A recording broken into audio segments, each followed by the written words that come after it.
Perfect. Perfect. Perfect.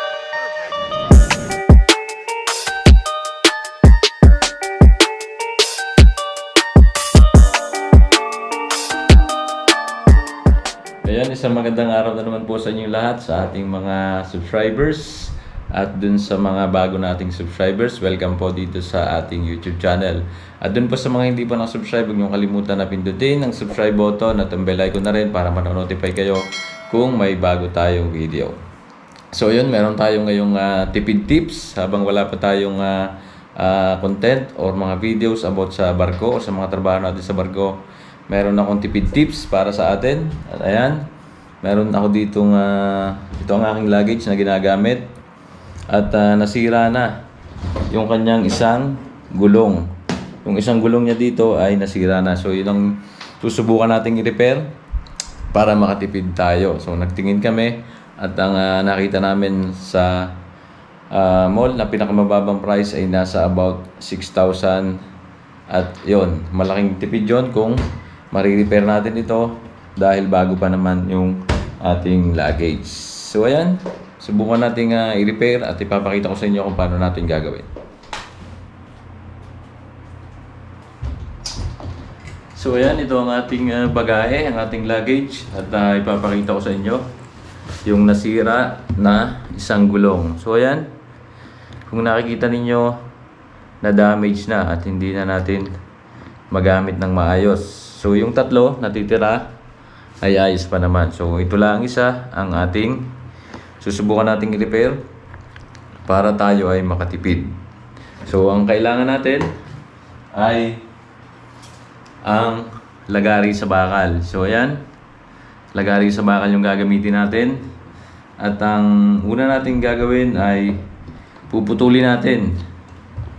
Yan, lalagariin natin dito para matanggal itong isang gulong na nasira. Pero meron din tayong ipapalit dyan. Ang ating ipapalit, meron tayong in-order sa Shopee. Ayan. Ito yung ating in-order sa Shopee na pamalit ng gulong. So ayan, unbox natin. Ayan, instead na bumili tayo ng bagong bagahe o ng ating bagong luggage, ang binili natin ay itong panibagong gulong. So yan, dalawang set yan.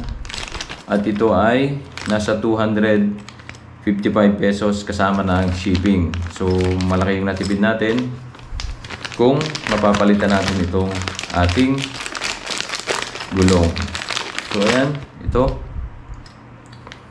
So bago kayo mag-order nito, bago kayo magpa-deliver, siguraduhin nyo na tama. Itanong nyo muna sa seller kung pwede dun sa brand ng bag ng bagahe na gagamitin nyo. So ayan, tinanong ko yung seller at sabi niya okay naman daw, pwede daw ito. So ayan, subukan na natin. Start na tayo. Puputulin natin para matanggal yung kanyang gulong. So ayan, sana ay nakikita nyo. Ito, nilagyan natin ng basahan para hindi masakit sa kamay. So kung meron kayong lagari na may handle, mas maganda. Ayan, ulitin natin.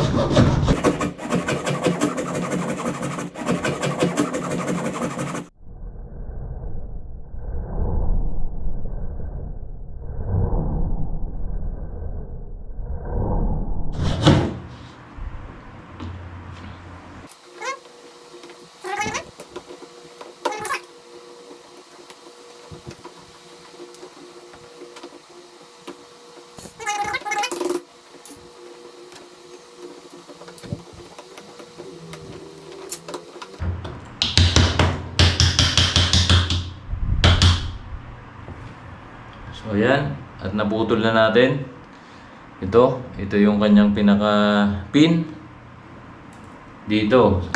So ayan, natanggal niya. Kung nakikita nyo, natanggal na natin yung kanyang nasira na gulong. So ito yung ating pinutol. Ito yung nilagari natin. Ayan, itong ginamit natin para maputol. So yan, kung meron kayong drill o barina, pwede nyong barinahin dito. Pero mas maganda para sa akin ito, lagari sa bakal. So ayan, lilinisin natin.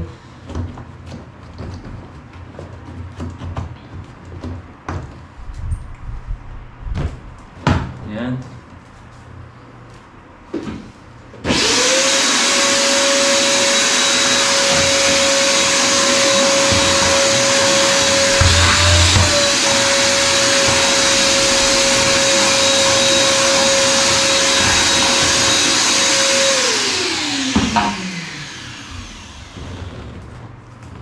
So ayan, ito yon. Wala na yung kanyang isang gulong na nasira. At ngayon ay atin ang subukan nating ikabit itong bago. So ayan, nilalagay na natin yung bagong gulong. Sana ay magkasya yung bagong gulong natin. So yan, kasama na yan. May dalawa siyang ito yung Allen rings. And ito, may kasamang pin. At ayan, may washer pa na kasama. May 4 na washer yan.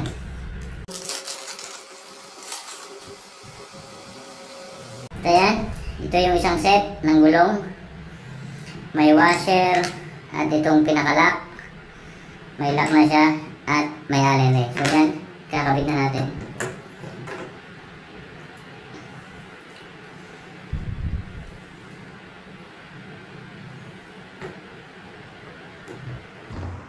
So ayan, kung nakikita nyo, ay saktong-sakto lamang itong ating pin.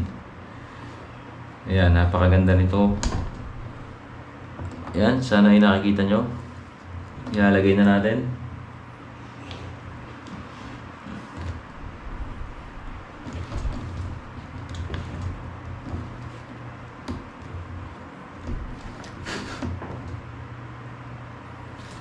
At itong pin.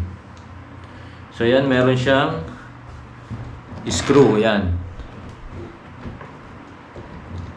Naka-screw siya. Ayan. Buka natin, higpitan.